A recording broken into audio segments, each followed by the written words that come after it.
അരവിന്ദ് കെജ്രിവാൾ ഇരുന്ന കസേരയ്ക്ക് സമീപം മറ്റൊരു കസേരയിട്ടാണ് അതിഷി ഡൽഹി ഭരിക്കാനൊരുങ്ങുന്നത്. രാജ്യ തലസ്ഥാനത്തിനേറ്റ ഏറ്റവും വലിയ നാണക്കേട് തന്നെയാണ് ഈ സംഭവം. വെറും നാടകം.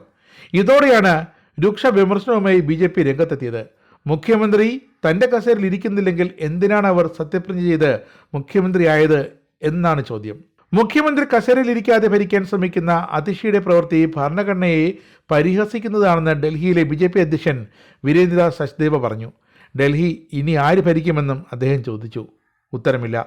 കെജ്രിവാളിന്റെ മുഖം സംരക്ഷിക്കാനുള്ള അവസാനത്തെ അടവാണ് അതിഷിയുടേതെന്നും ലാലു റാബ്രി, മൻമോഹൻ സോണിയ മാതൃകയാണ് ആം ആദ്മിയും അതിഷിയിലൂടെ പിന്തുടരുന്നതെന്നും BJP ആരോപിക്കുന്നു.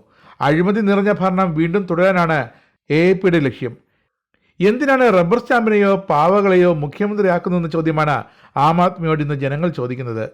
മുഖ്യമന്ത്രി കസേരയിൽ ഇരുന്ന് ഭരിക്കാൻ അറിയാത്തവർ ഇത്തരം പദവി നേടിയെടുക്കാൻ യോജിച്ചവരല്ല. വീണ്ടും വീണ്ടും അങ്ങനെ തെളിയിക്കുകയാണ് ഇപ്പോൾ ആം ആദ്മി ഡൽഹിയിൽ. എന്തായാലും 2026 ഫെബ്രുവരി വരെ ഇങ്ങനെ അതിഷിക്ക് തടിക്കസരിലിരുന്ന് ഡൽഹി ഭരിക്കാൻ ശ്രമിക്കാം. അതിന് ഭാഗ്യമുണ്ടെങ്കിൽ മാത്രം. അതിനു മുമ്പ് തന്നെ ജനം പിടിച്ചു പുറത്താക്കുന്ന അവസ്ഥയാണ് ഇപ്പോൾ.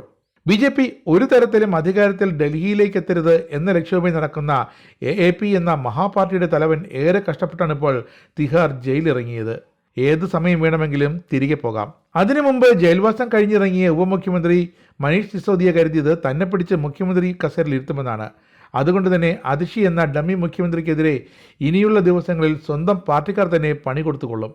ഇതൊക്കെ ജനത്തിന് വിട്ടുകൊടുത്ത് അടുത്ത ഡൽഹി നിയമസഭാ തെരഞ്ഞെടുപ്പിനുള്ള മികച്ച തന്ത്രങ്ങൾ മെനയുകയാണ് BJP ഇപ്പോൾ.